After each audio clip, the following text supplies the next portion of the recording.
Hello and welcome everyone to today's News Tonight, the weeknight news show where we're joined by special guests, our lovely patrons, and our awesome YouTube audience to discuss the day's gaming news. I'm your host, Derek Bittner, and I'm joined today by my good friend and GVG graphic artist, Daniel Alba, and our very special guests, the great Clement and Caro Taro of the C Squared podcast. Welcome, you two. And wait, before you say anything, I hear a voice. It's echoing somewhere in my head. Where's it coming from? God? It's the voice. Is that you? God. It's me. Whoa. Oh my God, it's the ghost of Ash, or the god of Ash. Ash God, whatever. Ash God. It's a ghost of voice of God number 2. So we plan to not give Ash a break and let him enjoy his time off since he's supposed to be at MagFest, but you know, all the stuff's going on right now. So Ash is like, I got nothing to do. Can I be voice of God? Okay. Well, to be fair, I have video games to play, and you and Derek, or you and Daniel both kindly were like, hey, we'll do the show today, take a break, and you already prepped the stream, you made the thumb, you gathered the news, so I didn't have to do very much, but I was sitting on the sofa, doom scrolling about MagFest and feeling bad about missing it.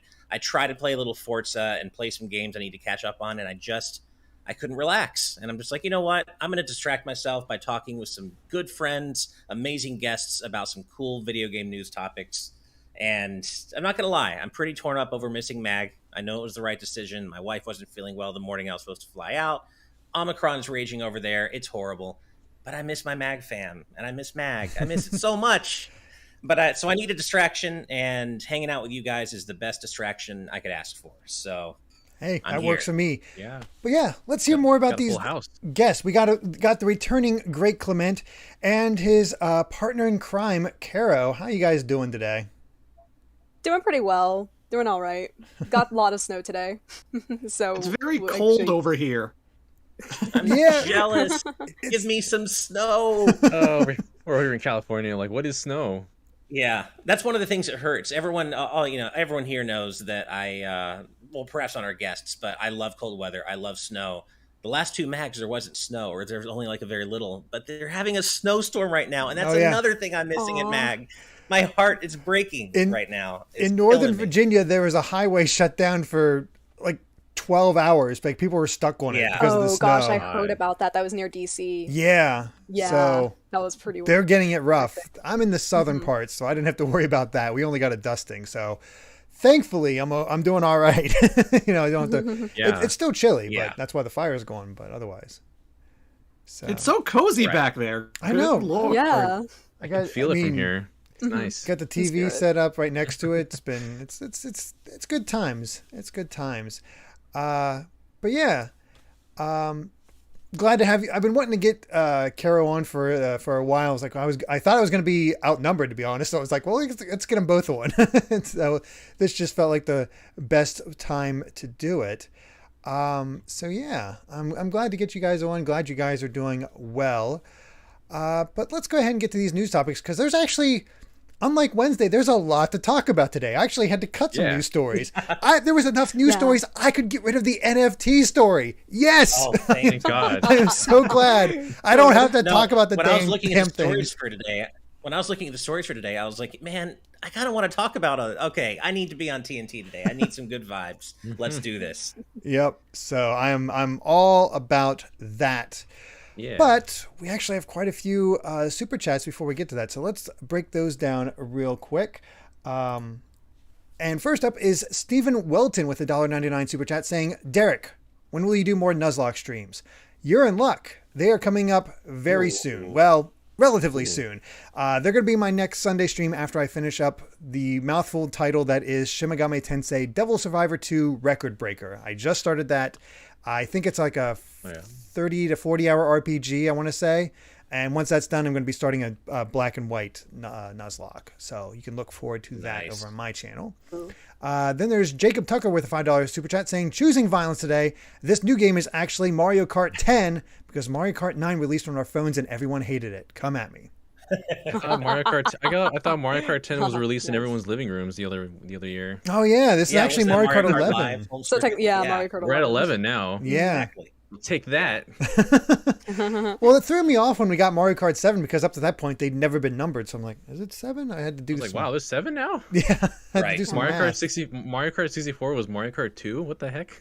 Yeah. Mario Kart's naming patterns have been so weird, right? They've been so inconsistent, just suddenly shifting to 7 and 8 in the last 2 games, but not counting Tour and Home Circuit. It's so weird. They couldn't Yeah. come up with good titles, I guess. I don't know. They couldn't Yeah. do something as awesomely aesthetically pleasing as the 8 being the Mobius strip, the Mobius screen that just worked with the anti-gravity. So they just sort of like, screw it, it's Mario Kart 9 or whatever they have now. Yeah, we'll see. Next up, Jaden Buck with a $5 super chat saying, first crazy question Friday of 2022. Crazy question number 23. How long has it ever been until you forgot about your New Year's resolution? What New Year's resolution? You just reminded me. I've already that I should have forgotten had that. one.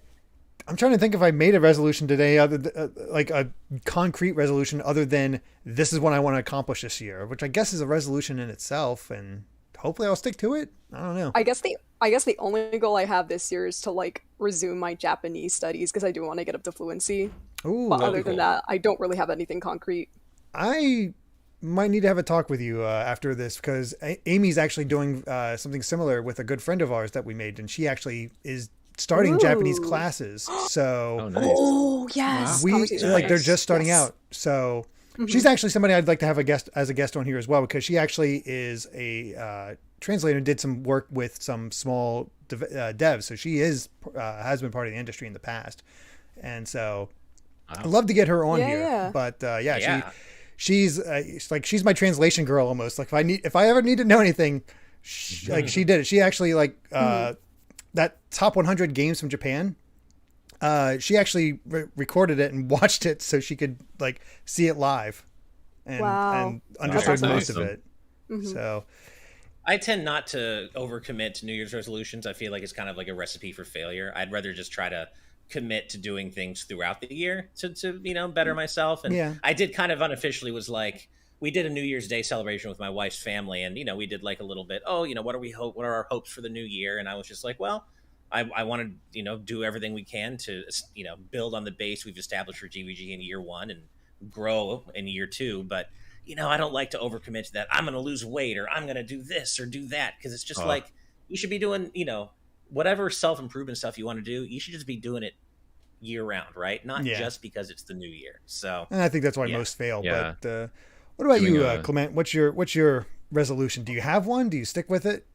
All my resolutions are basically just tied to my YouTube channel because, like, Same. I've been losing weight pretty nicely. I think I'm living pretty comfortably. I don't have too many goals for my personal self, but my channel, I just want to make more videos. I want to have a consistent upload rate. I want to like get into the groove of like writing stuff down and editing and just putting things out on a routinely decent basis. So knock on wood, we'll see if that happens. That's what I want to do. That's basically Come on. mine because I have this series I have started. I have this like really ambitious project I want to get to like start working on this year, hopefully get to. And I think I said even last time you were here, dude, but you really are an inspiration for me with that Final Fantasy series. Like that is a high watermark. Oh, All right, yeah, I'll keep going. I'll keep going. Just how good it is. and Clement, don't lie, Clement. Your New Year's resolution was to be on TNT again, and you've already accomplished it. 7 I'm days in the triple year, you're champ. done. 3 Yeah. times, You're baby. one of the three peats. You are one of the Exactly. three peats. We haven't That's had a right. four peat yet, but we are up to a three peat. Soon. Oh, I'll be the 4th. Oh, Nice. All right. Hell yeah. I like the Mine, confidence. I'll beat you to that. Go Yeah, ahead, it's, Daniel. it's hard to like do it kind of defeats it's self-defeating when you make a resolution that kind of you set hard goals for yourself in that way. So mine in general are just talk to more people. Like it's pretty much something that's been that's blossomed from being on this show now. It's just talk to more people, get more conversations going, work on my own speech with other people and my own conversation skills, because that's something I've been working on a lot, especially in this last year. Hopefully make more video content. We kind of have a little inkling of that with Brandon here, but hopefully more things that I can do on my own and have people see, and just to be a better person, because that's something we can always work on as people. Just be Agreed. better, you know. Good way to put it. So, Yeah. I think with that, we'll save the other two super chats we have for. Actually, I'll get this one real quick. It should be pretty quick. Sonic and Mega Man 531 with a $2 super chat saying, "Bowser Jr. from Mario versus Vile from Mega Man X. Who wins?" I mean, This has got to be Vile. it has to be It's Vile. Unless like Absolutely a bomb Vile. comes out of nowhere and takes care of Vile's suit, I think Bowser Jr. is in trouble. I think it's got to Yeah. be Vile, and Vile like messes everyone up while drinking. You know, I have that little figure, the D-Arts Vile figure, where he has got the cocktail in his hand. He's just blasting people out of the air while he's drinking. It's Vile, man, definitely. The only way Bowser Jr. wins is if he grabs Vile's leg and then Mega Man X shoots him, to which Vile responds, "Not a charge shot!" No, not That's a the charge only one. shot. Yeah, maybe Bowser Jr. has a chance if he teams up with the Koopalings and it's like 8v1, but Vile just has too much Yeah. firepower compared to Bowser Jr. Yeah, I think it's pretty handily Vile. But you know what's not Vile? Our first story. Let's go ahead and bring Hell that up as we talk about some very fun potential news for this that will come later this year. Let's bring it up. Ooh. So, the developers behind Bravely Default and the upcoming Triangle Strategy, as well as Octopath Traveler, said in a Twitter post basically saying that they will announce multiple games this year. It's a statement shared on social media. They wished the fans a happy new year. And as part of it, they had said they will announce and release multiple titles this year, but there's no further idea of what exactly we're in for there. It's not long until Triangle Strategy comes out, so what else could it be? Yeah, 2 months. I want to believe that it could be Bravely Third, but I'm not going to do that to myself. I have gone on record many times stating that I had loved Bravely Second to death, but Square Enix apparently didn't feel the same way. Bravely Second's producer apologized for the game, which I don't get because I thought it was amazing. And as I said in our Game of the Year discussions, Bravely Default 2 had a great soundtrack, but it didn't do anything for me otherwise. Like character story, it just kind of fell flat for me. Give me a Bravely Third that resolves the cliffhanger at the end of Second. People who played it know what I'm talking about. But I'm not going to do that to myself. It's probably not going to be that. Real quick before I go too far through this, Xenoblade Fan says not the same developer, and I should clarify, I did misread this slightly. It's the division of Square Enix responsible for that stuff. So it's not all the same devs doing that. It's just the division. But it was announced under the BDFF official Twitter. So that's where the kind of confusion came in there. So it's that whole division. So that opens up for more teams rather than just one team, which was the surprising part of this to me. Is like, wow, these guys are all of a sudden really busy. Yeah. Like multiple games in a year. That seems like a lot of workload. Yeah. Especially if they're all like RPGs and stuff. Yeah. That's a bit intense. Yeah, I wouldn't have expected multiple games. I thought maybe a game, maybe you would see like one announcement from them, but multiple. So, but basically what you're saying is Chrono Trigger HD2D confirmed, right? That's obviously one of them. we can only hope. I mean, Yeah. Dragon Quest III Who knows? HD2D looks gorgeous. So yes, more in that Oh, style. I'm so excited for that. Does. Yeah. God, me too. Oh, Me too. so good. Now, are any of us planning on picking up Triangle Strategy? I am. I am. Yeah. I'm on the I fence. I love the demo a lot. I think a lot of the gameplay mechanics are really interesting, especially like the idea of like your choices affecting, what goes on in the game. And, I liked Octopath Traveler a lot. So, well, at least the art style of it. So that's something I'm definitely picking up later in the year. I can't believe it's coming out like March.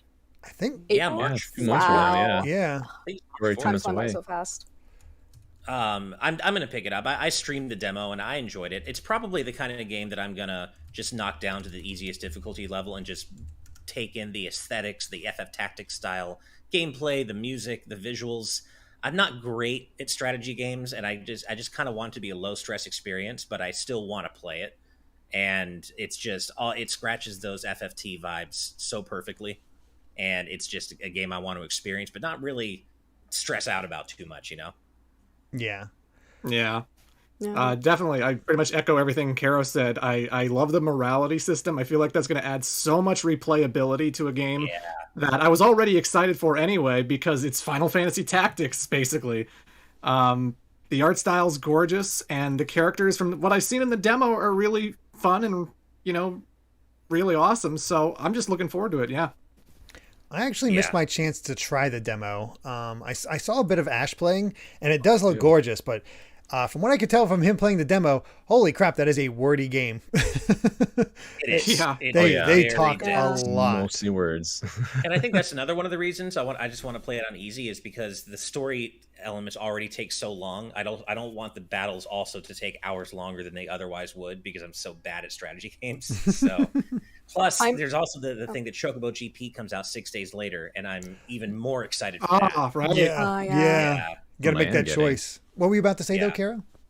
Yeah, so I was gonna say I'm actually with Ash on that, because I like a lot of my RPG experiences to be really relaxing, so that's probably what I'm gonna do with Triangle Strategy as well. Mm-hmm. Totally hear you. Sense. Yeah. Easy difficulty, fans unite. It is. So they. Oh, good. Cool, man. I'm sorry. I was just gonna say, so they've definitely got like the classic Final Fantasy, the tactics Final Fantasy kind of stuff down. Do you think any of these new games are gonna try a different kind of gameplay style from the '90s? Like, God forbid, do you think they'll try like a Parasite Eve type game out of nowhere or something? Oh, my heart! Don't give me a remake. Parasite Eve HD remake. Oh man, I would do anything with Parasite Eve that just doesn't ever reference the third birthday, and I'll be happy.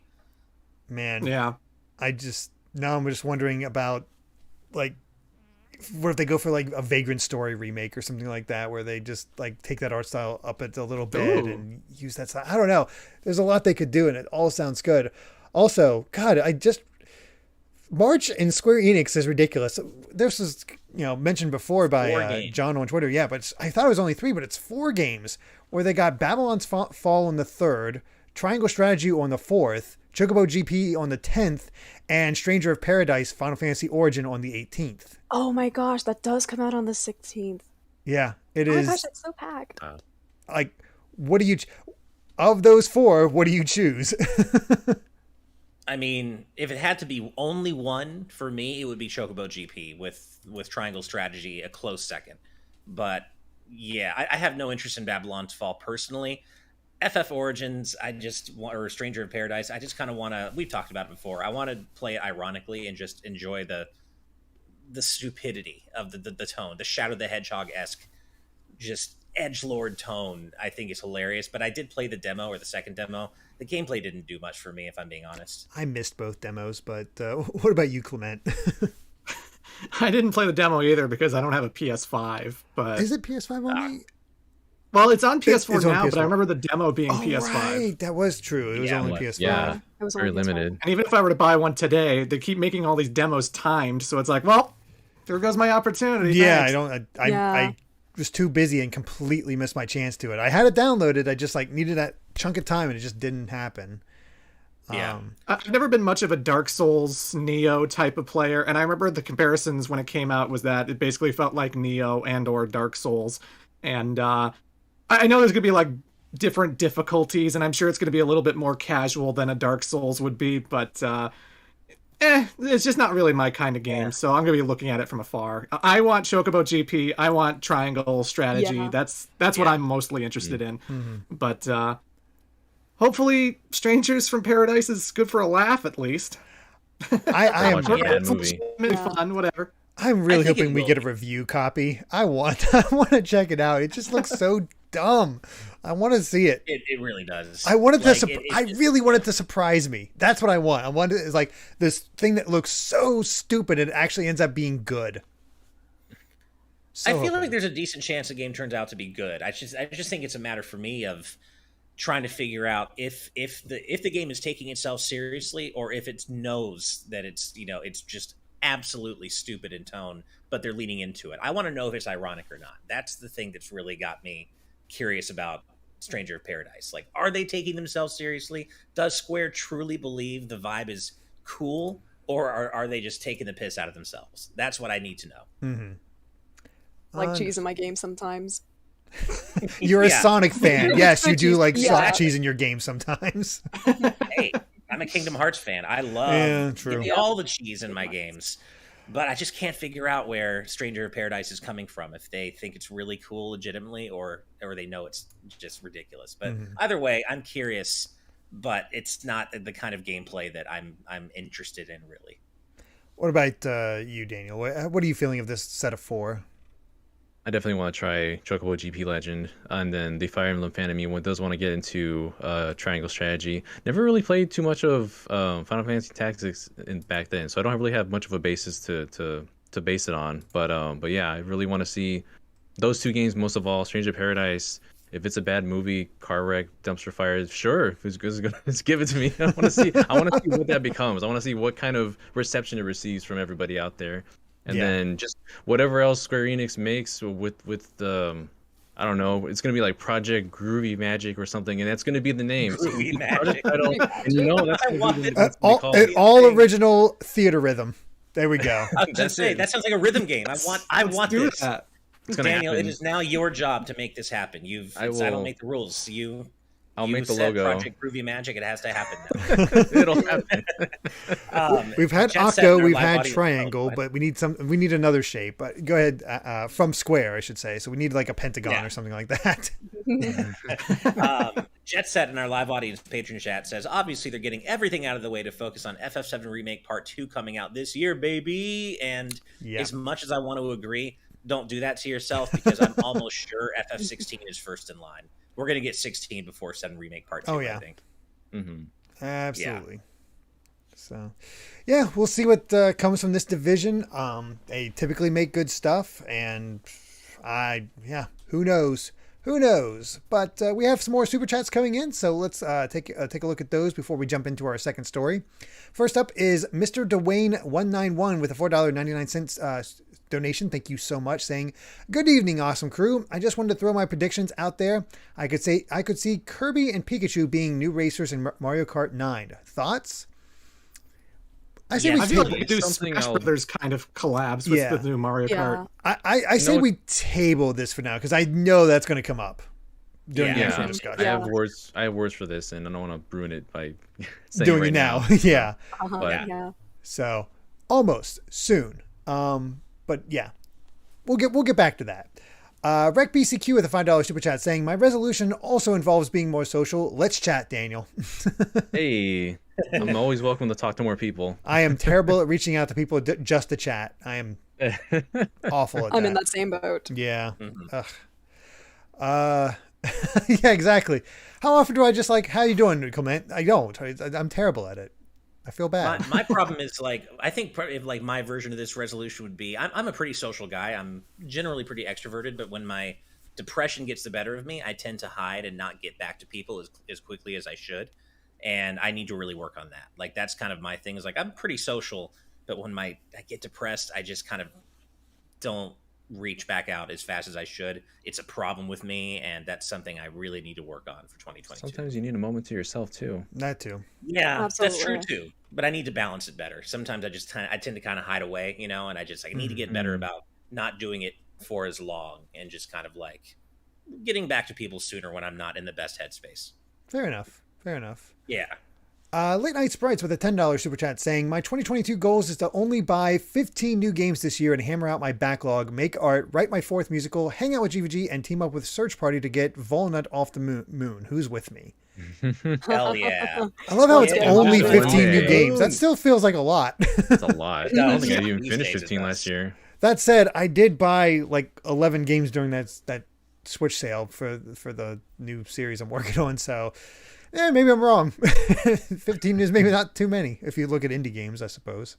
The concept of a backlog just doesn't exist for me anymore. Thanks, 14. Yeah, same. Oh, yeah. Yeah.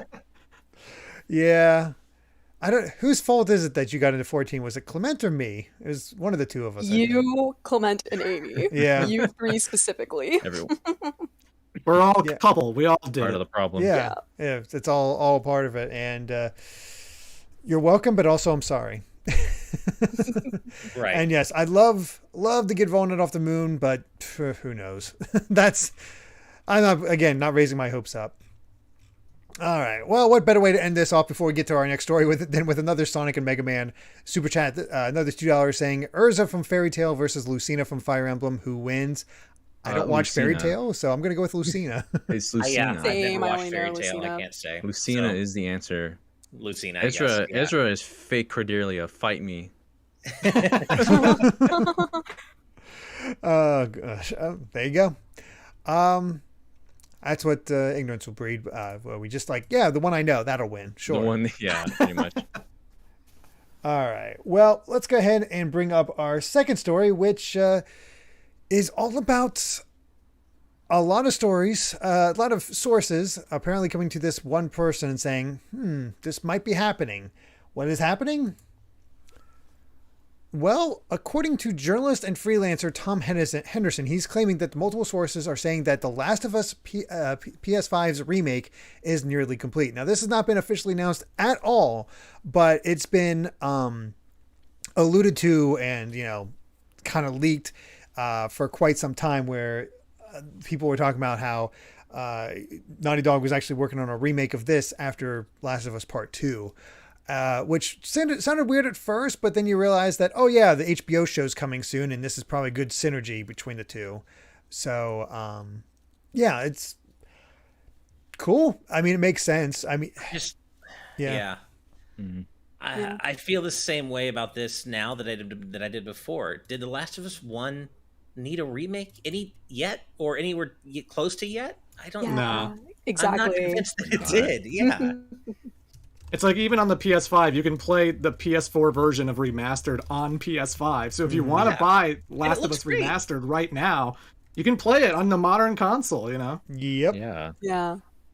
Yeah, it's like it's not as though The Last of Us Remastered has aged and looks bad by modern standards. I'm using air quotes. You can't see me doing that because I'm on camera, but I'm like, The Last of Us Remastered, yeah, it looks last gen, but last gen still looks damn good. Like, I don't get why they needed to remake this right now. And also, I thought, like, when I heard the term remake, I assumed they were going to, like, completely redesign things from the ground up, like new levels, new cutscenes, new everything. Like, that's what I hear when I hear remake. But I guess this sounds more like another remaster if it's almost done. Because The Last of Us 2 had, like, years behind it. Like, years and years. And Last of Us 1's almost ready. It's almost ready to come into our, PlayStation 5s now. So, I don't know. I don't know what kind of game this is. If it's just another remaster or what. It's just redundant at this point. Honestly, a remake of Uncharted 1 would have been way more interesting. That's a game that has aged that I'd love to see a new take on. I mean, it's still good in its current form, but like that's a game that's definitely aged, and you can tell. Mm-hmm. So if you got to remake something, remake a game from, the early PS3 days that has never seen a remake, not The Last of Us, which already got a remaster on PS4. It just seems so redundant. I have heard the proposition put out there where maybe they're doing it this way it is a remake just using the Last of Us 2 engine to pop it in there, make it good, and just sort of up-res everything, while also maybe bundling it or just having the work there to have, the ubiquitous PS5 version of Last of Us Part 2. To have it all sort of in one place. So, because I think it's being claimed here that a different developer was working on this remake at first. Let's see. Yeah, it was reported by Bloomberg last April that this was coming. It claimed the project was originally developed by PlayStation's Visual Arts Service Group before the studio was switched to a support role and Naughty Dog took over. And the Oxen in the YouTube chat is saying that it's possible that the remake is Naughty Dog getting used to working on the PS5 before those devs join the main team on another project. So it's sort of just like an easy way to get used to the system. It is a very odd thing, and I'll be honest, unless there's a massive uptick in quality or something to really latch onto, I doubt I'll pick this up. Does The Last of Us need it again? Yeah. Because, admittedly, I only played half of the first one, and I just haven't touched it in like 7 or 8 years. So I don't have much experience. But I do know that it's like Yale said, it's been remastered before. So I'm just wondering why remaster a later generation? Was it Generation 7? I've lost track of It was generation originally numbers. PS3, came to PS4. Yeah. Yeah. Yeah, there was 13. remastered on PS4. Yeah. Yeah, it just seems like recent-ish to me. It I think so, feels so too. ubiquitous at this point. Like it's been around forever. I wonder if they'll include like Left Behind story elements. Like, I wonder if that'll be included as like just part of the whole story this time, or if that just isn't going to be included. I just wonder. Maybe. I just don't feel like this needs to be done right now. Several years from now, sure, I think that would make sense. But right now, it just feels like it's already been. The Last of Us Part 2 didn't come out that long ago, and we still don't have the multiplayer that was allegedly originally part of Part 2, and then kind of axed and turned into its own separate release. That hasn't come out yet. It's just weird that they're focusing on a remake right now of the first game. Yeah. Now, I'll tell you what I would buy. Oh, go ahead, Derek. I was just gonna say I still haven't played Last of Us Part 2, so it's like I'm kind of behind on this. It's a really uplifting game, dude. If you want, absolutely. The feel good story of the year. Happy ending. But you know what I would play is Vedran put this in our live audience patron chat saying it's going to be a kart racer, the Karts of Us. I would play The Last of Us kart racer straight up. Oh, dude, I'm still my waiting gosh. for uncarded Drake's acceleration to happen. Ooh, I like it. I like it. It's such a missed And, opportunity. On that note, Rob Arman X said, make a prequel, The First of Us, and then our resident pun master, Azran127, followed that up by saying, I'd have gone The Past of Us. And that's actually perfect. The past. That's of us. actually, The Past of Us is a perfect name for Yeah. The Last of Us. The prequel is just Joel going about his daily life, and then it ends with him getting home that night that it all kicks off. Otherwise, you're just filing taxes and whatnot. It's like, yeah, this is entertaining. So it's a slice of life before we get to the bad stuff. Yeah, exactly. How much experience do you have with Last of Us, Daniel? Anything? Not very much. I mean, this version could be the version I play because I'm going to be The Last of Us to play The Last of Us. Honestly, I feel bad. No one make fun of me, please. It's been here. I can't believe it's been around since 2013 and I haven't gone around to it. Oh God, how long is it? What is time anymore? Yeah, you just kind of go with it. I mean, I still have Ghost of Tsushima, God of War, and God of War to get to. Horizon Same. Forbidden West is coming up, and it's like, oh no, this Oh boy. this year is going to be hell as far as releases. There is so much coming out already. Yeah. I can't believe Horizon 2 is literally like 5 weeks away. How did that happen? Even a little my less, gosh. actually. It's like Isn't that it's crazy? like a month and a half of a week away or something. It's like we're really close to it. Yeah, I don't get it. Yeah. It's so quick. Yeah. And I still don't have a PS5. I know. Oh no. Neither do I. I'd say keep trying, but I was like, I didn't get mine until I was like, it was literally my last shot. I was like, I'm giving up after this. Like, all right, one more shot. I'm about to come up to Canada, just get a PS5 at this point.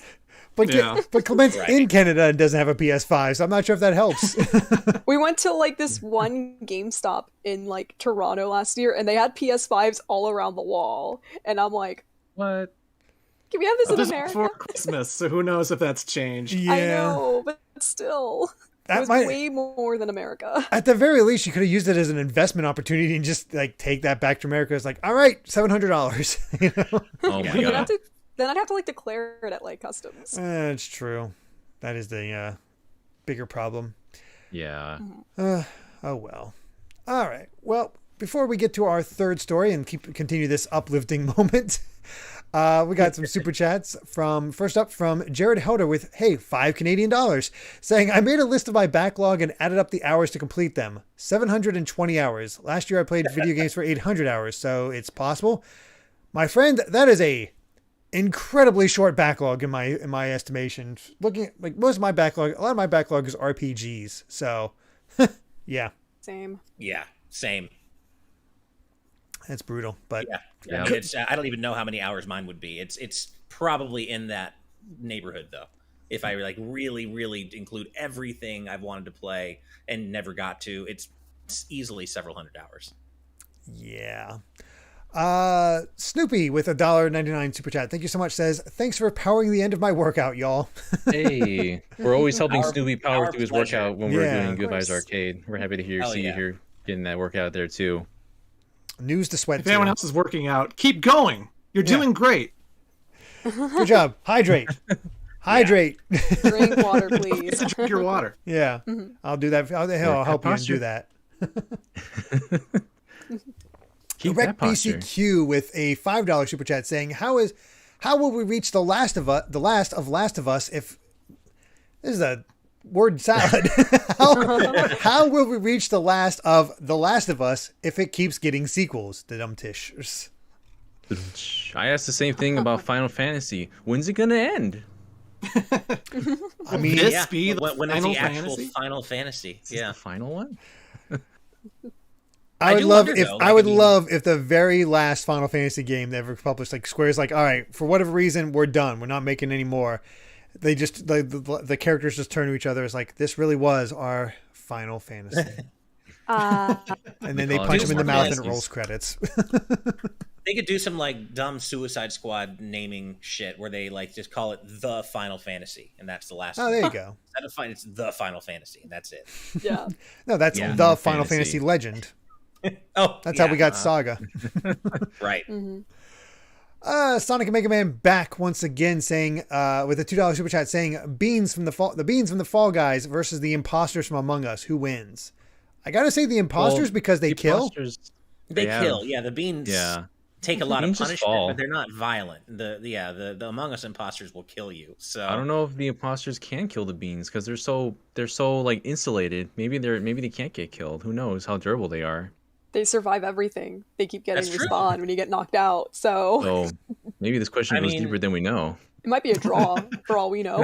And the beans do like to hug, to hug other beans and thereby killing said beans. I've been on the receiving end of that myself many times in Fall Guys. So you know what? Maybe this isn't as straightforward as it may seem, because the beans seem like they can't be truly killed. So can the Among Us imposters survive long enough not to get hugged to death? I don't know. The beans will just keep coming back. They'll just keep respawning.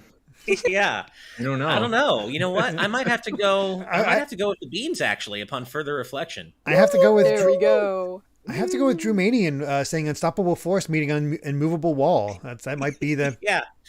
that's what we're looking at This here. might just be like the implosion of the universe. That's just them clashing might just lead to the end of all things. I always knew beans would be the end of me. Yeah. Beans. This sounds like a good Twitter poll to put up later. Yeah, there you It go. does. Yeah. Get on that. And before we move on and get to our next story, Brian Calabro with a $50 super chat. Holy crap. Ooh. Thank you My so God. much. Says, celebrating getting a PS5 in the Target drop yesterday. Holy crap. Congrats. Don't give up, everyone. Congrats. You will get there if you keep trying. Thanks for the good vibes, Shiva G. Well, geez, congrats. Awesome. You Dude, gave us that Brian, $50 thank when you could have you. bought yourself most of a game. Or a cheaper Yeah. game. It's $60 to But $70 no, now, but yeah. seriously. And I think I saw you, Brian, in our live audience patron chat saying that you were working on Astro's Playroom and Ratchet and Clank Rift Apart. Good choices. You are in gaming Good nirvana right choices. now, man. You're in Hell haptic feedback nirvana right there. Mhm. Yep. I really want to play that new Ratchet and Clank game, but I don't have a It's PS5, so I so can't good. play it. It's so good. It was personally my game of the year for 2021. It really is so fantastic. Yeah. I'll get into that soon. Yep, you just got to get through 13 Sentinels first. God, Yeah. there's too many storylines. It's just like stop. Just converge and tell me the I mean, stress already. Anyways, That just reminds me of Odin Sphere. It's like all the stories and how they intersect. It's like, oh my God, so much. All right. soon, Well, soon. let's go ahead and get to our third story, which honestly is not that surprising, but the reasoning might be a little surprising. Let's bring it up. If I hit the right thing. Whoops. Uh-oh. There we go. We got the right user error. So E3 has been canceled again, while the digital event is uncertain. Now, while at first this was claimed to be in response to, the person reporting on this claimed it was in response to COVID and all the the Omicron variant going out of control some more. That might not necessarily be the case, because according to Jason Schreier, he says, well, he's responding to Mike Futter or Futterish on Twitter, saying, looking at the story where it's like, hey, it's because Omicron. It's like, this is spin. I heard from sources in mid-November, before Omicron's emergence at the end of that month, that the ESA had abandoned their dates for the LA Convention Center. And Schreier quote retweeted this saying, sounds like E3 is all but dead. Can someone else come up with an excuse for everyone to go to LA in June? And he says, by the way, I 100% believe this person's reporting that the ESA gave up on E3 months ago. There would otherwise have been dates on their website over the PR fluff piece that hit today. No way this was a knee-jerk reaction to Omicron. It's E3 throwing in the towel. And then this was further caught up on by IGN's Rebecca Valentine, who has been on the guest on the show before, basically going further into depth in that. And there is a statement that by the ESA saying that it was due to COVID-19, but there's still no new news of whether or not we're going to see a digital event. But naturally, Jeff Keighley was very quick to announce, it's like promote Summer Games Fest. So he's ready and willing to pick up that slack. But yeah, E3 might be dead. Like, this might be the final nail in the coffin. Yeah, man. End of an era. Feels like that's kind of sad. Yeah, I'm a little bit like, on one hand, it has felt superfluous for a few years now. On the other hand, it's such a mainstay of the industry, and I've been to so many of them, and it's weird to think that there may not be any more to go to at all going forward. On the other hand, we were doxxed by the ESA a few years ago, and I never want to go through that again. So, but on the other hand, indie devs and smaller devs rely on E3 to really promote their games. Like the big three, your Sony, Nintendo, Microsoft, your Capcoms, your Square Enixes, they don't need E3. They can, hold their own presentations or directs and be fine. But this does potentially hurt a lot of smaller devs who depend on E3 to get that face time with other people in the industry, get their games in front of prospective players. So I'm definitely of several minds on this. I'm both at once sad and regretful, but also like, does the industry really need E3 anymore? It's a complicated situation. Yeah, there's so many different ways for us to absorb this information too. Indie devs just have like one smaller or one more outlet that they can't get it out on. Like, but we still have indie directs and that kind of news, and throughout the year we have opportunities that they can showcase their work. But E3 is a pretty big one to show, because it gets the most eyes of anything that you see here, because it's all encompassing throughout the industry. So it really hurts like as you said, the smaller companies, unfortunately. There's also like a bittersweet nostalgia to like the possible end of E3, because like it's something that we all pretty much looked forward to, like, whether it was watching on YouTube or for us that are a little bit older watching it on G4. It's just something you look forward to every year. Yeah. So it's our little second Christmas for gamers every year. Yeah. I remember as a kid, you think it's like Disneyland or something. It's like you always wanted to go to E3 because you see all the show floors with all their giant figurines and the booth babes and all that stuff, and you're just like, I want to go there one day. And then it's like you grow up and you go to like fan conventions, like a fan expo or something, and it's basically that, pretty much. Yeah. Just, without everyone sweating because they're in a hot center trying to get interviews for E3 and all that. So, man. I've never been to an E3. I thought my first E3 was going to be with you guys, but now I'll never have the experience of being in a sweat-filled line for 3 hours, unfortunately.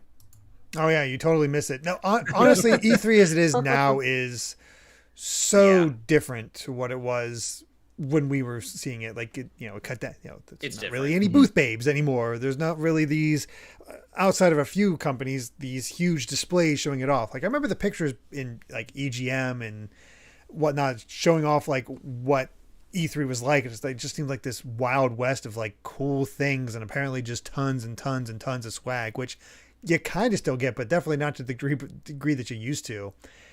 And it with all these digital events with Nintendo, Microsoft, Sony doing their own thing, it's not like we'll be hurting for news. It's just having it No. so concentrated like that is going to be a hit. And that is a thing. There's a lot of like when we worked at a Game Explain, that was the biggest time of the year. That's when like a good chunk of our income for the year came from us working that and going like covering the directs and the shows, and then going to get all the footage and showing all that off. People just ate it up, and you can't really. I mean, you could do the show like reactions and stuff like that, but a lot of times, like, hey, here's some licensed music. Well, that's demonetized. Yeah. So, yeah, it really stunts some growth for just news sources, and that hurts everybody, honestly. Mm-hmm. It does. And as you were saying, though, Derek, it really isn't the same as it used to be. And some of those changes that have taken place have been good, like no more booth babes. That's a good thing. But on the other hand, that kind of balls to the wall festival, like over the top atmosphere that used to permeate every E3 has largely been reined in at the more recent live shows, and it's a lot more regulated, and it's now open to the public. Which, hey, that's cool. That like it's great that members of the public can enjoy E3 now, I guess, but at the same time, that's also what the PAXs exist for. They're kind of like public E3s in and of themselves, and it makes the experience as those of us who were there to work a lot harder, because you're waiting you used to wait in long lines. Now you're waiting in even longer lines just to play games that you need to cover, unless you have a media appointment. And so it's not the same as it used to be. And I while I'm going to miss the idea of live E3s, I don't know if I'm going to miss what they've actually become in more recent years. But they do serve as a great chance to catch up with industry friends, and I do miss that element of it. It's just such a complicated topic.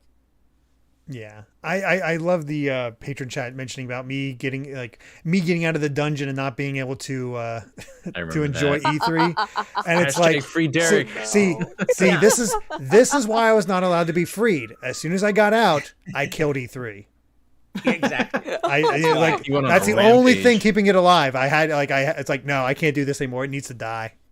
Yeah, you're like a human battery in the media room, like the Matrix. You're a human battery keeping it alive. Yep, blame me. I'll take it. I don't care. No, it's wild because I don't know if I ever got to experience a true E3 in the old days the way Ash did. I got to see certain things. I got to go to the show floor, which is still much more than a lot of people can say, but I don't think I think I just missed the height of E3. I would say so. I'm totally aging myself here, but I was very lucky to get to go to E3 for much of my life and career. The first E3 I ever went to, and I barely missed any years after it, was the year that Square Enix were showing Final Fantasy VIII. That was their big demo. Oh, wow. FF8. Was that 98? How long ago? Was that 98 or 99? That would have been 98. Okay. 98, because it came out not long after 7. Yeah, it came out in 99. I will always remember that because of that date. Yeah, I was able to get in as a student journalist because I took journalism in college, so I was able to get in as like a student journalist, and with the help of a few contacts, and and I just went every year, and that was definitely the height of it for sure. I mean, it was still a lot of fun for years after that. But I would say, Derek, definitely that was, as you said, those older years were the height for sure. That was when Square had their own. It wasn't even the Square Enix booth; it was the Square Soft booth, and they had their own built-in theater.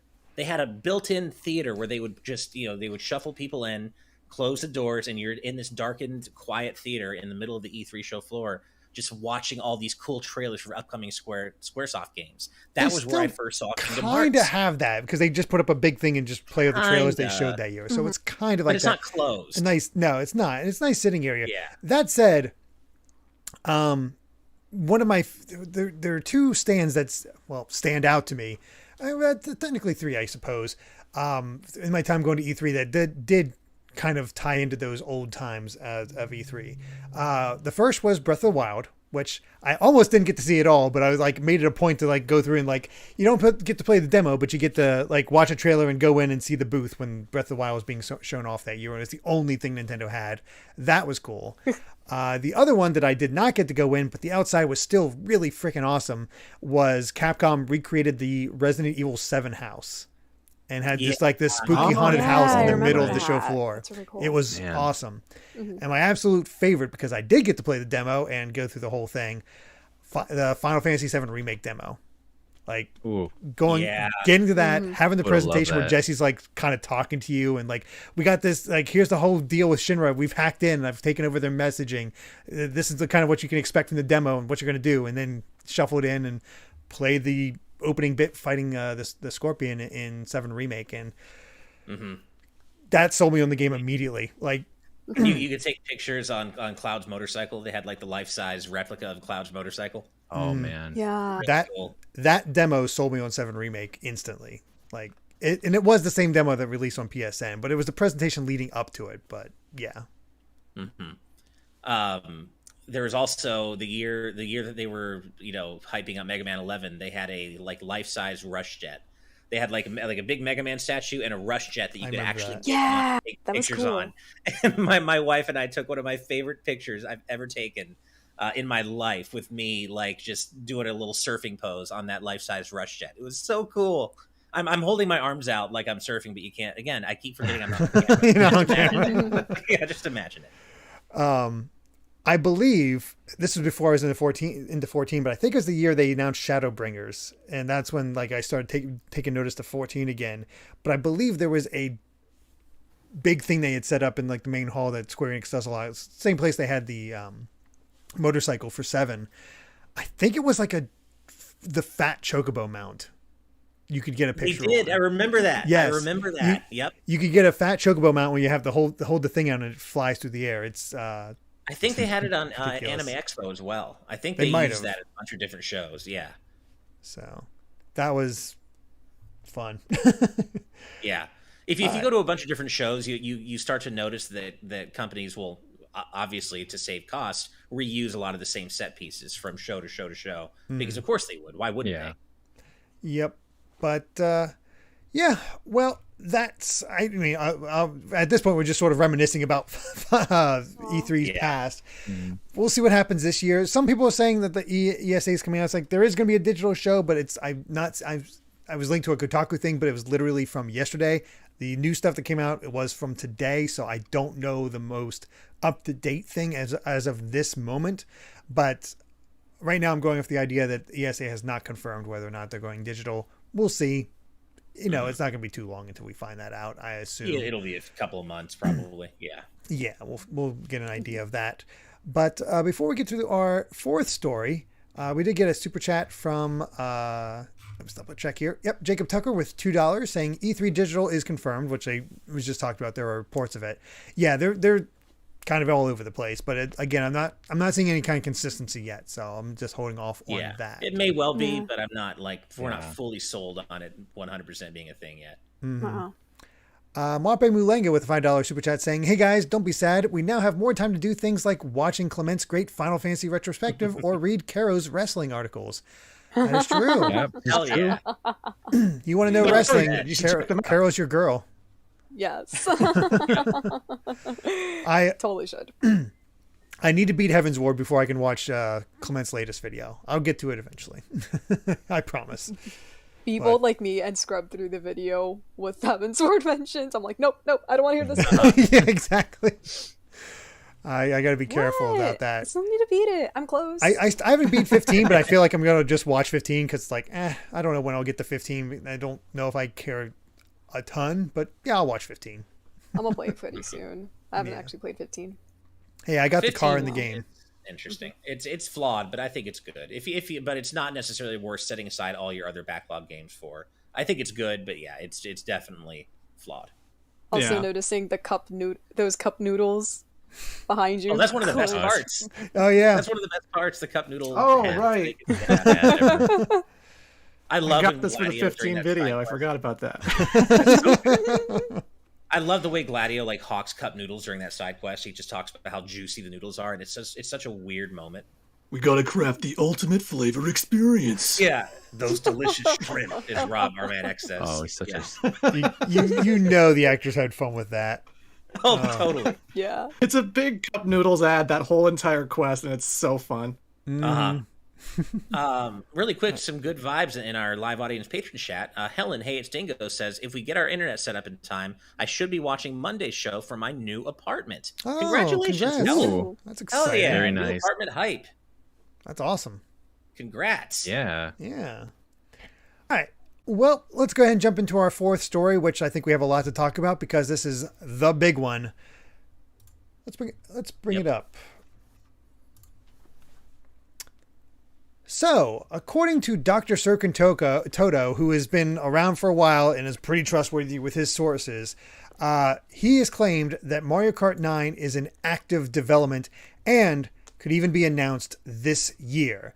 Toto also mentioned that Mario Kart 9 would include a new twist and just have to see what happens. So, yeah, this definitely got, like, people saw this and latched on to it because people have been wondering, where is Mario Kart 9 for the longest time? And Caro, gotta ask, how are you feeling about this? How do you feel that Mario Kart 9 might be happening, announced this year? Excited.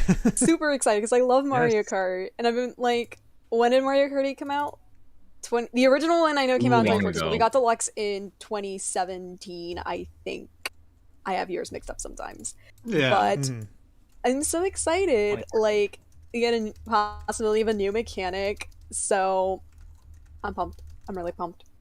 Love Mario Kart. Nice. What about you, Clement?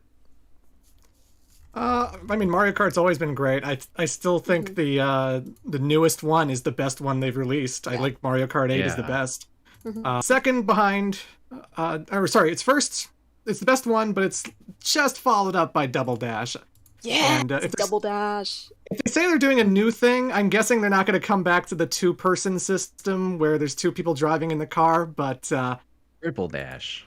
maybe they'll Quadruple go to the dash. sky and start flying around now. I don't know.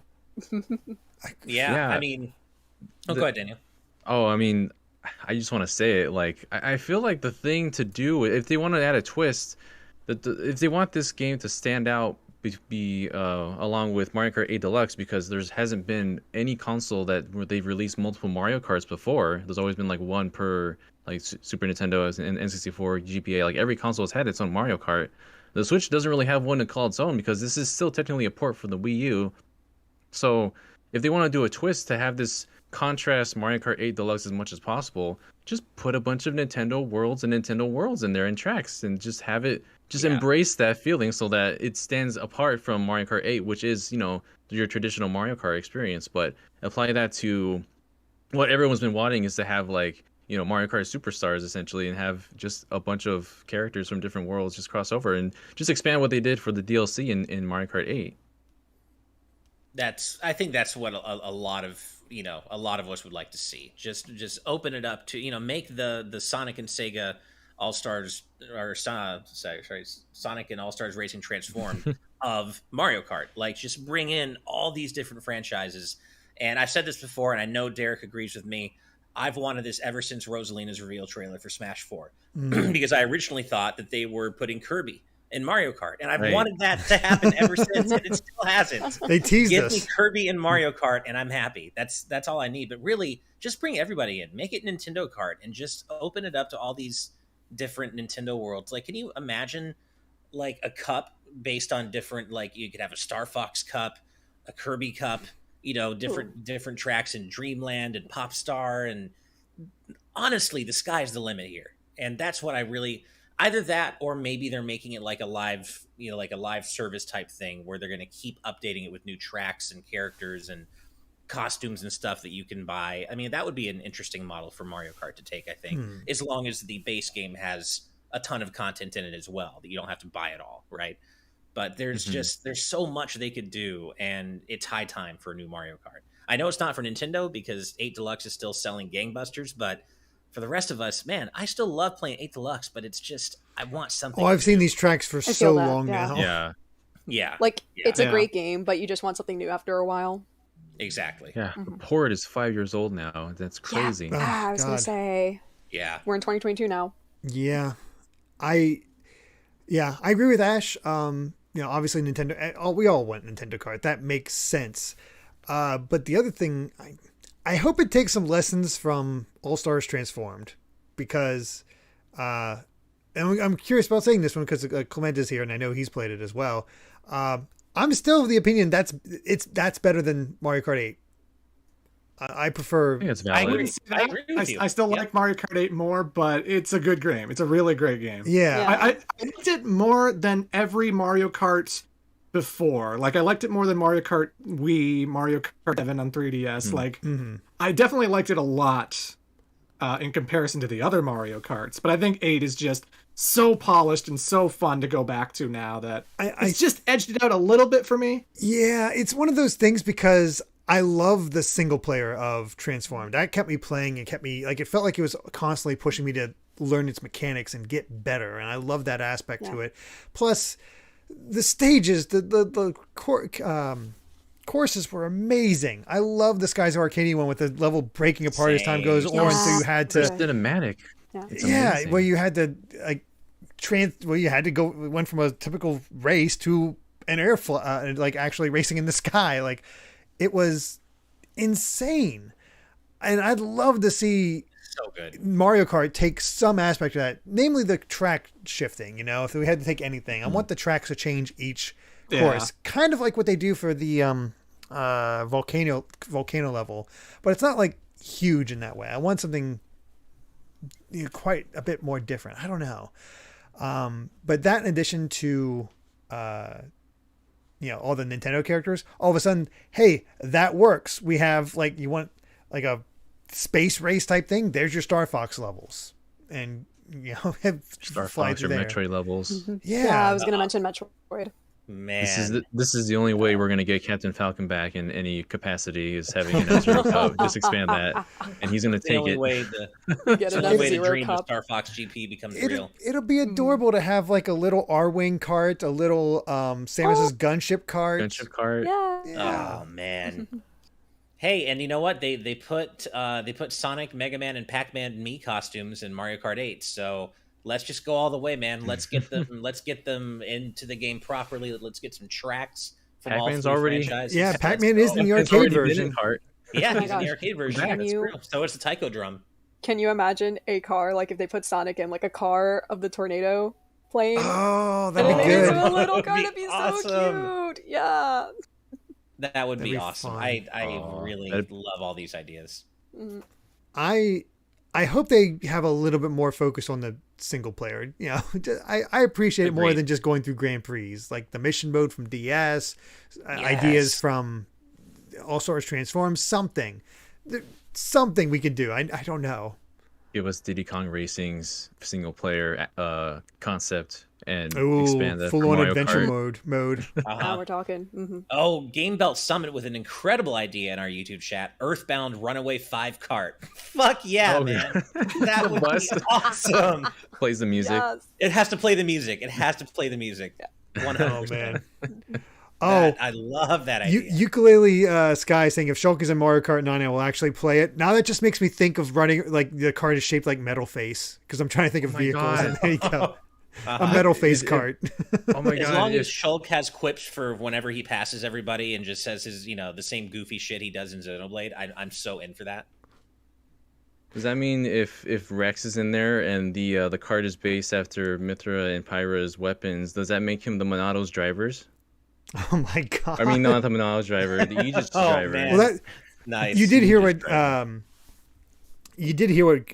Chugga called his new car, right? He called it What? the Aegis. He named it the Aegis so he could be the Aegis's driver. Oh my god. That's So so now- incredibly Surprised at all. nerdy, and I love it. So now That's you have so me good. thinking of like even more ideas. So maybe if Nintendo still isn't bankrupt from Sora and Smash, maybe they can come back to Disney, beg them again to put Sora in Mario Kart, and we have Don't a you gummy do ship this. car. Ooh, there you Because go. that would be great. Oh no. Oh, It runs on smiles. Runs on Smiles, or Runs Yeah. on smiles. I mean, it has to Just be blow it up has to be like better a than the boy Kingdom cat, Hearts though. kart racer we got in Birth by Sleep. Yeah, Birth by Sleep. That's true. That would be so cool, though. A Kingdom Hearts track and having characters. I mean, that's never going to happen, but that would be so neat. Yeah. But even if they don't go with like Nintendo as a wide breadth of characters, I feel like there's enough new characters now they can kind of expand upon the roster. Like they've never used EGAD, as Squire points out in the YouTube chat. You know they're going to put Pauline in there. I mean, she's a big part of Tour. I hope the costumes. I'm surprised she's not in Mario Party Superstars. That was a huge surprise to me. I really thought she'd be in that. Give it DLC time. Maybe DLC. Yeah. I'm waiting for that still. I completely agree. Like it, and that's one thing. I don't like Mario Kart Tour the game at all, but that is one thing I would like to see Mario Kart costumes. 9 do. Yes, costumes, actually and cool costumes, like, and make them earnable and unlockable within the game itself. Sure, have some premium costumes for DLC. They got to do that, fine. But have some cool costumes unlockable within the game itself. That's what we unlock those in addition to the parts for your carts. That like, I want a proper shop. Like, I want to earn, like, go back to like picking up coins on the track and actually and have the, well, you can pick up coins on the track in 8, but like have the coins you pick up on the track be put into a bank that you can then go spend in a shop for cart parts and skins and tracks and music and whatever. Like, I don't like the whole like automatic unlock every 100 coins or whatever it is, and you just get a random cart part. That's so boring. Like, have an in-game shop where you can spend the coins you earn in the game on cool shit. Like, I think that would make it so much more fun, and it would also go a long way toward helping the single player component. If they can't do a story mode, I'd like to see them do that, but if they can't do story mode or bring back mission mode, that just having something where you can work on unlocking things would add so much to the single player component. Yep, absolutely. Actually, idea going back to the whole transform style of courses, even if they don't do Nintendo, course based on Bowser's Fury, where Bowser breaks up the track as he wakes up, like he's slowly waking up, and then third lap he wakes up and destroys everything. That's cool. Come on. That's cool. Get the music going. I can't believe we didn't think of this when we were talking about Kingdom Hearts in Mario Kart, but Juan in our live audience chat says Kingdom Carts. Why is that not a game yet? They need to figure out a way to make it canon. It's going to be canon, yeah. It has to be canon. If they can make the rhythm game canon, they can make a kart racer canon. When you drive away. Chocobo GP is the gateway to Kingdom Hearts. I was going to say crossover with Chocobo. Oh man, if Sora's an unlockable character in Chocobo GP, that'd be cool. That would be really neat. I'm still happy we just got like Steiner as a playable character in Chocobo GP. That makes me so happy. Right. Steiner and Asperterra, in my veins. In my veins. Of course, this turned into a Chocobo GP discussion. Of course. Vivi's playable. I don't know if we got the full roster yet, but what they've shown is like, yes, that makes sense to bring in 9 characters along with the classic Final Fantasy designs. That works. Yeah. Yeah. So. All I know is it's way past time for a new Mario Kart game. I love playing 8, but it's so long in the tooth now in terms of, it still looks great, but we've all played these courses now so many times. And I'm ready for something new. I love Mario Kart. I personally would love to see them bring snaking back from Mario Kart DS. They never will. Oh God, please no. I couldn't snake. That's not something. I'm one of the reasons why they took it out. I abused it online. It was horrible. They shouldn't bring it back, but I want them to because I was really good at it. But no, they shouldn't. Or they should bring it back in only a non-ranked mode where you can just screw around with it. But it should not be part of like the main core game. Yeah. And bring back Pink Gold Peach. Yeah. My God. Pink gold. Wasn't it pink gold metal peach or something? Something ridiculous like that. Yes, something like that. Yeah. We need pink gold baby peach. God. No. Metal Pink gold baby peach. Yeah. God, there's a whole row of Koopalings and no Bowser Jr. I'm just like, why? Yeah. That was weird. Questionable roster choices. And like bring back the Donkey Kong characters too. Get Diddy back in there. Bring in Dixie. Dixie is in Mario Kart Tour before she got into Smash. That shit still annoys me. Put Dixie in a mainline Mario Kart game. Put Cranky in there too. Yeah, Cranky's in there. An old monkey driving around. Bring back Funky. He's been missing. Yeah, bring back Funky. Let's get the whole Kong family in there. That's the great thing about even if they don't extend a Nintendo card, I think there's still enough ideas they can make this a lot of fun. There's been enough time now that there has to be something they could do. So, you know what we're gonna get? We're gonna get Baby Pauline, and that's it. That's all we're gonna get. It's just Baby Pauline. Yeah. His stock is all the Kongs. Put in K. Rool as well. You make him into the heavyweight character. Yeah. Yeah. Oh, that's a cool idea. Too many possibilities. Yeah, really is. All right. Well, we got quite a few super chats relating to this, so let's go ahead and get through those. First up is RecBCQ with a $2 super chat saying, "Smash Kart, please." Yeah. Hell yeah. We're right there with you, man. Sonic and Mega Man 531 with a $2 super chat as well, saying Mario Kart Triple Dash, and that's it. Triple Dash would be pretty wild. Hey, you know what? I love Double Dash. Yep. If they wanted to double down on a follow-up to Double Dash, I'd be in on that. I wouldn't complain. That was the first Mario Kart I owned myself, so I have a lot of fond memories. Yeah, man. Get Sonic in, and then you'll have the Sonic Heroes in one cart. Oh, there you go. Each one has a type, like in Sonic Heroes. Jaden Buck with a $2 super chat saying, "I hope we get a story mode for Mario Kart 9." Yeah. Same. Or just make an adventure like Diddy Kong. There was no story there. Just do something. Mm-hmm. Absolutely. Sonic and Mega Man 531 back once again with a $2 super chat saying, "Hulk from Marvel versus Broly from Dragon Ball. Who wins?" I think we had a Hulk discussion before. Who won? I think I went with. That's hard. I think I have to go with. I have to go with Broly. Broly from Dragon Ball. I gotta go with Broly. Sure. I know more about Hulk than I do Broly, but I feel like what I've heard of Broly tells me it's him. Pretty sure Broly sneezes and the planet explodes. So yeah. In his original appearance, he destroyed an entire galaxy, not a planet, an entire galaxy.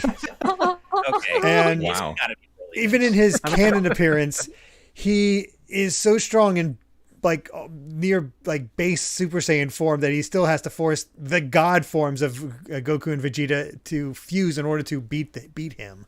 So. Mm-hmm. Yeah. I know Hulk can smash, but he can't smash that hard. Yeah, exactly. That's put it out of context. Yeah. Someone's gonna put that in the Twitter account. Mm-hmm. 554 with 5 Peruvian Souls saying, "Put Star Fox characters in Mario Kart and make it G0 from a command ending, and it will still be better received than Star Fox Zero." Oof. You are 100% I love that ending. Right, my friend. Yeah, I love that ending, and you're right. That would be better received than Star Fox Zero was. Hey, I'd play it. I'd be so about that. Mm-hmm. I'll play any of Zero at this point. Yeah. Ryan Bourne with a £1.79 donation saying, give characters all star moves. Yeah, unique specials. That'd be cool. That'd be fun. That would be really cool. Because that would bring back kind of what they did with Double Dash and to kind of a lesser extent Super Mario Kart, where each character had these special items they could use when you weren't playing as them. You could never use them, but the AI could. And I like the idea of characters having unique special items or specials that set them apart, because like in Mario Kart 8, they're not that, other than weight class, they're not really that different from each other. And I like the idea. Just choose your favorite at that point. Yeah, exactly. Yep. Mwape Malanga with a $5 super chat saying, "A super crown falls in the sky, lands on Bowser, and he transforms into the curvy Bowsette, who rides a badass chopper motorcycle. I also want Sora." It's not the footnote. I know. I think we all want Sora. Bowsette. Oh boy. Oh boy. What an era. Yep. Brandon Hoge with a $4.99 donation saying, "Pauline better be in there." Yeah. No matter what it is, it should be better. Either New Donk City or classic arcade Donkey Kong course. That'd be cool. Oh, As long as it's better than the classic DK stage in Smash. That's still one of my. There's no way to be worse. That's one of my least favorite stages. Oh God. And then finally, Drew Manian P with a $5 super chat. No comment, but thank you very much for the donation. Really is appreciated. Yeah, thank you very much. And after all of that, we still have one more story to go. So let's bring this to a close. Bring up story 5. And Nintendo has released a new Japanese overview trailer for Pokémon Legends Arceus, which comes out at the end of this month. And I gotta say, wow, it's looking gorgeous and really good. If they nail this, look at the improvements from the first trailer and look at it now. It's like, it looks great. It really does. Yeah. Looks utterly it's gotten fantastic. A serious glow up from that original reveal, and we always figured it would. It felt like that first trailer was showing it pretty early, and it's looking way better. And this is the first time I've been genuinely excited for a Pokemon game in years, you guys. It's probably since X and Y. it's finally doing something unique and just different from being mainly a mainline Pokemon game. And you can see within the system that it's going to work on a different Pokemon system. I think during that trailer, there's a Pokemon level 19 and it has like 100 or something HP. And like everything's going to be scaled differently for this game. It helps that they don't have to worry about, it's not multiplayer, so they don't have to worry about the competitive aspect. They can just do whatever. Right. Which I love. And yeah, it's just nice to be excited for a Pokemon game again. No shade at Gen 7 and 8. I like Gen 7 enough, but I just haven't been excited for a new Pokemon since X and Y. And I'm actually excited again. And it's cool. I'm actually curious, Clement, because you are not much of a Pokemon player. It's been a while. I think the last you checked out the series, I think, was X and Y.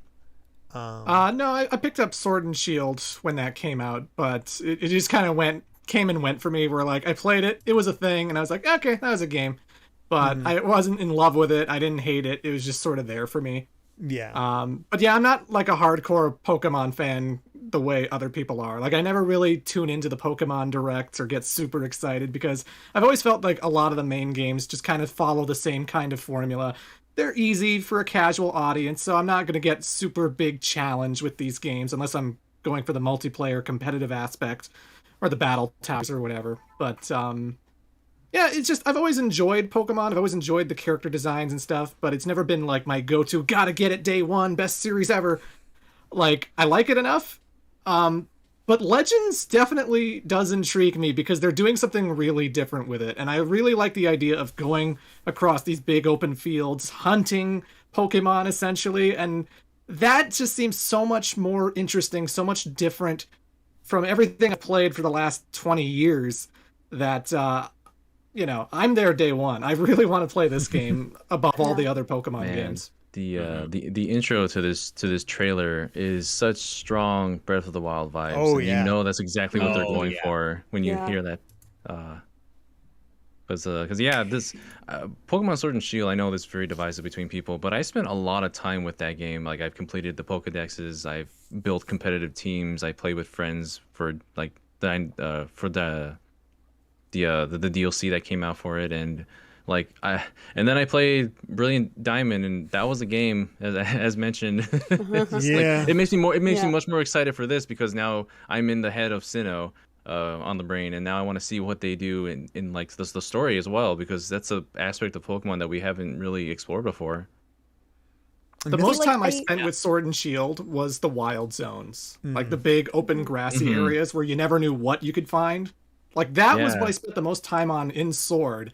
And if Legends is just that again, but on a bigger scale, like I'm gonna be happy as a clam. How are you feeling about this? Like I used to be like super into Pokemon until like maybe, I don't know, 10 years ago. It was a little bit after Black and White. So in recent years, Pokemon tends to catch my attention more when it's experimental. It's why I love Gen 7. Like I'm an advocate for Gen 7. I love Sun and Moon so much. It did a lot of different things and it was really fun. And so seeing this new game coming out in a couple of weeks, it comes out the end of January, which again, like, oh my gosh, time flying by. I'm excited for this game too. I just love what they're doing and just changing things up. The interaction you have with the Pokemon, the fact that you dodge from them, the fact that you can dodge, catch some Pokemon without having to battle them, or if it doesn't work, it's like, all right, time to battle and weaken them. It works so well, and seeing these, like that boss fight against the I'm blanking on off the top of my head, but the new Scyther evolution, the gold one, they have it towards the end of the trailer. What's that? Cleavor, that's it. Thank you. It looks so freaking cool and dynamic, and just I don't know what the bags are that you're throwing at them, but I guess it's supposed to calm them down. There's like a meter that goes down. I think you can battle them too to lower that meter, and you just approach it different ways. Yeah, it's so dynamic. That dodging element. I still don't see like a health bar for your character, so I'm not quite sure how that exactly works. Like I looked it over, like where is that? But I love this sense of danger, the wild, untamed aspect of Pokemon that never gets shown too often. Where, and I mentioned this before in my Pokemon Brilliant Diamond Shining Pearl video, that they always tell you, don't go out in the tall grass. That's dangerous. Don't go out in the tall grass. It's dangerous. And you're like, all right, fine, whatever. Now they're showing why it's dangerous. You get attacked by a Butterfree in this trailer. It sends out this gust like, oh crap, even this thing. Like this. It was the Butterfree, I tell you. The Butterfree. The Butterfree got me. It's like, Never oh my God. There is something Let's just get attacked comical by a about- level 100 Butterfree. Oh God. There is something comical about the fact that, like, for the first time ever now, it's like your actual trainer is getting attacked and hit by these Pokemon. And the fact that they still just faint, though. Like, they're getting hit by, you know, flamethrower attacks and water beams and giant cleavers, but they still just faint. They're fine. No, it's just a just a flesh wound. All They're good. fine. Walk it off. Be fine. Yeah. Oh man. I don't know if it has difficulty settings that Alpha Lion. I kind of doubt it, but I have to imagine Brandon's pretty interested in this one just because, I mean, to me, looking at this gameplay, looking at how the whole area is set up, and probably how he's even set up mission-wise, this is Pokemon Monster Hunter. Oh, absolutely. There's such strong, overt Monster Hunter vibes in this game, and Brandon even said as much when we talked about it with him. He was like, "Oh, this seems like a crossover between Pokemon and Monster Hunter," and you better believe I'm excited about it. Mm-hmm. It's almost like they crossed over the Monster Hunter Stories universe with the Monster Hunter main like universe. So there you go. Oh my God, Helen Hates Dingo says Pocket Monster Hunter. How have I not thought of that before? Oh my gosh. I've not thought of that. That's And they're perfect. all along. Freaking obvious, yeah. Yeah. Oh my God. Oh, Yeah, man. it just Well, I gotta know. Do we all know who our starters are gonna be in this game? oh, Who they are the have starters such a again? good set. You can choose Rowlet, the Oshawott otter, and the otter Pokemon, and Oshawott. Cyndaquil, Oshawott. and Cyndaquil. Oh gosh, don't make me pick between two of Oh, my favorites, Cyndaquil, Oshawott and easy. Cyndaquil. Yeah. Oh no. I Might have to am- go with Oshawott. I love. Yeah. My heart is with Gen 2, so I am gonna pick Cyndaquil. It's hard. I might have to. I like all three of those Pokemon, but I think I might have to go with Oshawott just because I personally prefer water types. And I don't love Oshawott's design, but Empoleon is so cool. That is now. Yeah. That's the penguin. That's the Oh, sorry. different one. I got the two mixed up. Samurott. Samurai. Yeah. Samurott is really cool too, though. So, Uh-huh. yeah, I might have to go with Oshawott just because. Yeah. Samurott's pretty damn cool. I've picked go ahead. Cyndaquil before, but I've never picked either Rowlet or Oshawott. So I don't know. It's definitely between those two. I might just flip a coin. Maybe I'll let Kai pick. You There we know- go. Yeah. No, I actually might go with Rowlet now that the more I think about it. I really like Rowlet's whole evolutionary line. You like the archer aesthetic? Yeah, and I never got to like play Rowlet in one of the core Pokemon games, so Mm-hmm. it might have to be Rowlet in this case, actually. Mm-hmm. Yeah, I'm even more excited because Cyndaquil actually has the flames showing when he's out. Because usually now in the 3D games, they have like the flames that show are just off, and like on Typhlosion, the final evolution, he just looks like a big bread loaf. So I hope finally it'll have like a constant like that color going on, and even better if there's like Hisuian versions or final evolutions of these Pokemon too. Like what could they Hisuian do with that? Decidueye. What would that even look like? I mean, Oh, there man. is that thought. Actually, Titus Malvolio just donated $5 saying Team Cyndaquil, but also I think they may get his Hisuian form Oh. evolutions, Well, there which you go. each of these kind of emphasize a different aspect of Japan. Like Oshawott Japan. obviously has the samurai aspect. Cyndaquil I think is meant to be the volcano. Rowlet I 'cause, guess archer, but I'm not quite sure about what archer aspect of Decidueye would be, but that indicates an Hisuian form for these guys that really emphasizes. Now I'm just imagining a giant volcano on Cyndaquil Typhlosion's back. Yeah, because like they probably could have chose anyone from Gen 2 because that Johto is based more on Japanese culture and folklore. But yeah, I think Cyndaquil is probably the best one for that, for the whole volcano aspect of him. And geez, I really want them to go beyond and really emphasize that with Hisuian forms. Yeah. Yeah. Yeah, I would love to see Hisuian forms of all the starters, or at least their evolutions. Yeah, it's a really good set of starters. But the more I think about it, the more I think I might need to like finally get some Decidueye going, because I never got to play it in one of the core games. Oh, Azran, Typhoonian, as in Mount Fuji. That's good. That's really good. Yeah. Oh, that Alpha Line saying Grass Ghost might be representing Japanese yokai. Possible. Emphasize the ghost aspect more and have the yokai aspect. I could see that. Yeah. Archery in Japan is a thing as well. That too. Man, I guess before we sort of finish this off, sort of the opposite question. We're all excited for it, but what could it do that would disappoint you? Like you play it and you like, it's just nope. Not good enough, or not. It's just not clicking with me. What does that look like to you, Clement? Oh boy, I guess if it was just too easy, it's the only thing that coming to mind right now is just if it was brain dead easy, that would be kind of disappointing because I think they could do something really cool with this setting and this new gameplay style. I hope it's not too easy, but if they're trying to ape Breath of the Wild, I don't think that'll be a problem because Breath of the Wild was plenty challenging.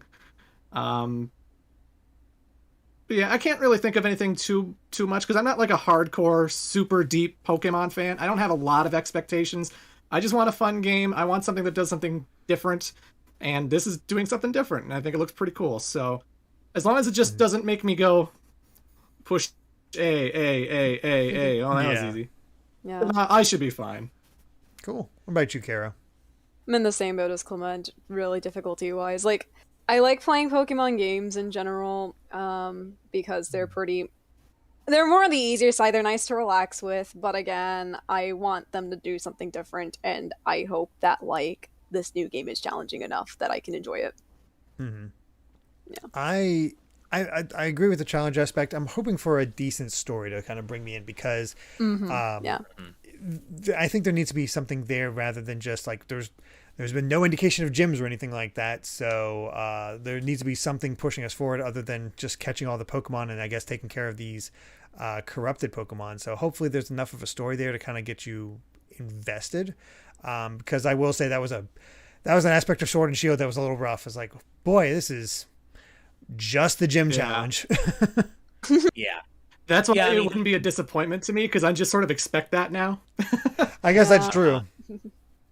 Yeah, I mean, you all have pretty much hit on it for me. I mean, I'd like to see a story that's interesting and drives me forward. But more than anything, just I don't want what seems to be the differences from the mainline games to only really run skin deep. I want this to feel different. I want it to be at least somewhat challenging, or introduce difficulty levels. Maybe keep it easy for the intended audience for this, for kids. That's what they want to do, but include options for those of us who actually want to have a bit of a challenge. I want to play a Pokemon game that pushes back at me.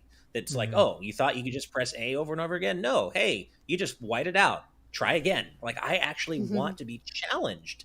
And for the first time, you're playing as a trainer who can get hurt and damaged. And I want that to be, I want that danger to be reflected in the gameplay. And I don't want it Dark Souls-esque. I'm not saying that, but I just want it to be, I want there to be more substance to it, than just it being completely easy and you're out leveling everything from the beginning of the game.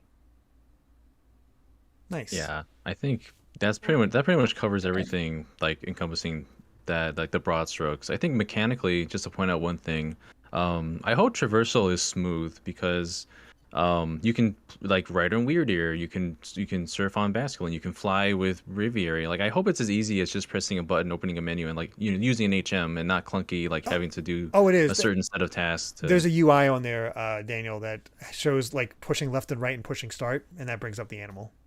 Oh, gotcha. So it's okay. Well, yeah, it's definitely gonna be nice and simple. Thankfully, but speaking of the Braviary, my God, it's gorgeous when you're flying over that volcano. I love that shot. Yeah, that's a great segment. Mm-hmm. But yeah, we'll have to see what happens. It is not long. I think it's like 3 weeks away. It's insane. Very close. Yeah, it's really. Yeah, you're ready. Close. Mm-hmm. But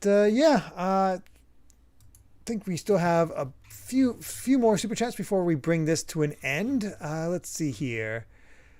First up, Neo Arcadia with a $4.99 super chat saying, went to MagFest in 2020, saw Ash and was shy to say hi. Went this year and saw his tweet. Smart move. I decided to leave early myself. Oh, God. Well, yeah, this is health and safety first. That's ultimately what it came down to for me and my wife. But, God, canceling was one of the hardest decisions I've made. I miss it so much. But hopefully next year, MAG 2023, we'll finally meet. We'll do this right. I want to go too. Sorry I couldn't see you there. It's my favorite, one of my favorite places in the world, and I hate missing it. But Omicron's just raging like hell over there right now, and I just couldn't take the risk. Yeah. And finally, the Font 54 with 5 Peruvian Souls saying, and out of the blue, a Scott Pilgrim anime was just announced to be in development on Twitter. Which, we actually talked about this before we started. Yeah, since we're all fans. In my veins. Oh, Scott I was Pilgrim cheering is because he perfect for an anime. I was cheering because he donated in Peruvian souls. Oh, right. Oh, awesome. But yes, yay to Scott Pilgrim too. Both good. All good. Oh, goodness. But yeah, with that is all of our news stories for today. Quite a bit to talk about. Just a lot of good potential stuff happening, and that's nice to have. That's definitely nice to have. But with all of that, Clement, Caro, where can we find you at? Caro, let's start with you. Where can we find you? You're brand new here. Where did you come from? Where can we find you? Why is wrestling so great? Yeah, so you can follow me on Twitter at Caro Taro. I will tell you there are 2 underscores in between Caro and Taro. If you like wrestling, I don't know how many of you are wrestling fans, but if you do like wrestling, that's most of my online presence. I write about professional wrestling, so I'm currently writing for WrestleIn.com. So head over to that site, read some stuff. I don't know. Or maybe if you want to like get into it, I don't know, just read it. Up to you. She has a lot of fun takes. I'm a lapsed wrestling fan, but I can totally see the passion. Nice. By the way, I do have to say, I keep meaning to say this, Caro, before we leave, but I love your shirt. It is so cute. Thank you. It's so cute. I love it. I got it from the Yeti. Nice. That's awesome. Yeti's good old Yeti. Yeah. The Yeti's dangerous. It could be addictive because like only have this for a little bit. It was just fun design. I think this was like a GDQ shirt last year. Okay. Which is starting soon. So yeah, there you go. Oh wait, when is that starting? Is it this weekend or next GDQ? Weekend? What? Is it that soon? Man. Already? I think so. They always sneak up on you. I've been hearing people talking about it. So yeah, I think it's coming up soon. It starts Sunday. It starts Sunday. Oh wow, this Sunday. Okay. Oh, cool. I'm watching GDQ this week. Yeah.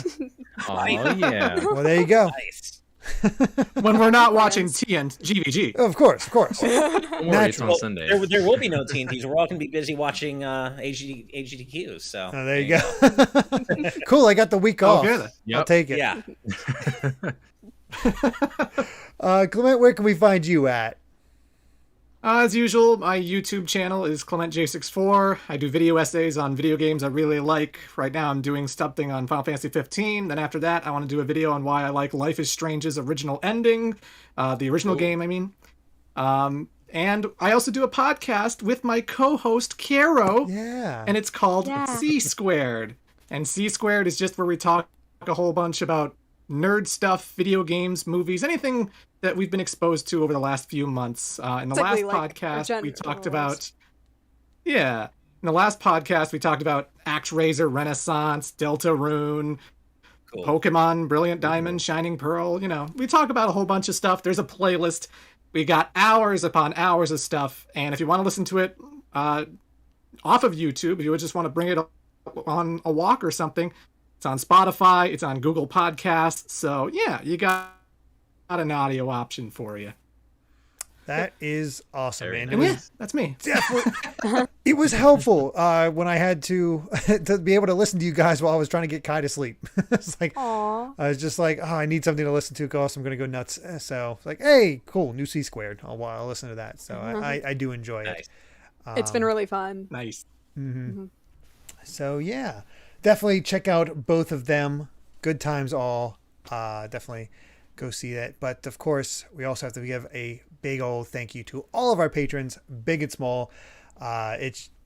The support is always appreciated, and we hope you have fun being here. We, hope your year's off to a good start, and we can just keep pushing through and enjoying everything together. But also, an extra special thank you to our producers for just all of your support, because without you, this show just simply would not happen.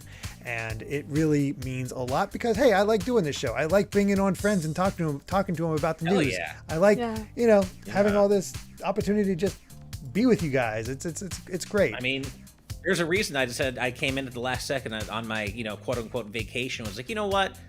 I'm sad I'm not at MAG.